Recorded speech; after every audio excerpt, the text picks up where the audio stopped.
মেয়েদেরকে আল্লাহ কি অদ্ভুত একটা জীবন দিয়ে দুনিয়াতে পাঠিয়েছে। প্রথম কথা হলো তার কোনো বাড়ি থাকা যাবে না। তার কোনো বাড়ি নেইও। হয় বাবার বাড়ি, না হয় ভাইয়ের বাড়ি, ছেলের বাড়ি, স্বামীর বাড়ি, নিজের ব্যক্তিগত কোনো বাড়িও নেই।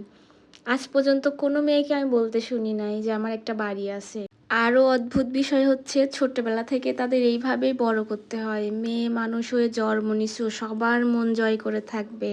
তুমি সারাদিন কাজ করবে কিন্তু কোনো ক্লান্ত হওয়া যাবে না। তোমার কোনো রাগ থাকা যাবে না, অভিমান থাকা যাবে না, তোমার কোনো মাথাই থাকা যাবে না। মাথা থাকলে তো আবার মাথার মধ্যে নানান চিন্তা হবে, কোনো চিন্তাও করা যাবে না। তুমি আসছো দুনিয়াতে, বাবার ঘরে থাকবে, স্বামীর ঘরে থাকবে, ছেলের ঘরে থাকবে, তোমার জীবন শেষ। তারপরে এখানে আরো কথা আছে, যখন মানুষ দেখবা তখন এমন একটা ঢং করবা যেন তোমার মতো সুখী পৃথিবীতে কোনো মেয়ে নেই। ঘরের কথা পরকে বলা যাবে না, পরকে বললে কি হবে। এছি ঘরের কথা মানুষ পরকে বলে, তোমার জীবনে সাইক্লোন হয়ে যাক, তুমি সহ্য করতে না পেরে গলায় দড়ি দাও। জ্বর, মাথা ব্যথা, এগুলা কিন্তু আমরা হরহামেশাই ডাক্তার দেখাই, মেডিসিন নেই। কিন্তু জানেন, মানসিক কোনো সমস্যা হলে ডাক্তার দেখাতে যায় না, আর দু একজন যেও যায় তাকে সবাই আবার পাগল বলে।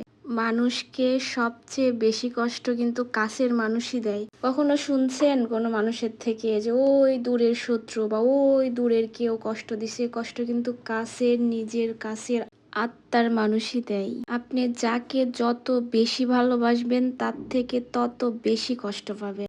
অদ্ভুত বিষয় কি জানেন, আপনাকে ইচ্ছা মতো পিন মারা হবে, ইচ্ছা মতো পিন দেওয়া হবে, সুচ দিয়ে খোঁচাবে, আপনাকে যা ইচ্ছা তাই করবে। সর্বপ্রকার সব থেকে হাই লেভেলের মানসিক টর্চার করবে। আপনি যখনই চিল্লানি দিবেন, চিল্লায় উঠবেন, আরে ব্যাডি তুই খারাপ, আরে ব্যাডা তুই খারাপ, মানে চিল্লাচ্ছিস কেন, চিল্লাচ্ছিস মানেই তুই খারাপ। ভদ্র মানুষ কখনো চিল্লায়? ভালো মানুষ কখনো চিল্লায়? বংশিত মানুষ কখনো চিল্লায়? ওরা সব সহ্য করে চুপ থাকে।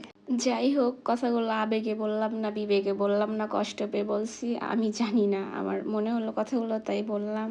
নিজের অজান্তে যদি ভুল কিছু বলে থাকি তাহলে প্লিজ ক্ষমার দৃষ্টিতে দেখবেন। আর যারা সত্যি এই সিচুয়েশনে আছেন তাদেরকে বলি, ভাই কারো থেকে কিছু আশা করবেন না, ভালোবাসা তো একদমই আশা করবেন না। আর নিজেকে ভালো রাখার দায়িত্ব আর একজনকে কেন দিতে যাবেন? আপনি নিজেকে নিজেই ভালো রাখুন, নিজের মনকে বুঝুন, নিজেকে নিজে টাইম দেন, যতটা সম্ভব সুন্দর থাকার চেষ্টা করেন, নিজেকে গুছিয়ে রাখেন, গুছিয়ে কাজ করবেন। আর ওই যে বলে না, যার কেউ নেই তার আল্লাহ আছে, অবশ্যই দিন শেষে রবকে গিয়ে সব মনের কথা বলেন, দেখেন অনেক হালকা লাগবে, অনেক ভালো লাগবে।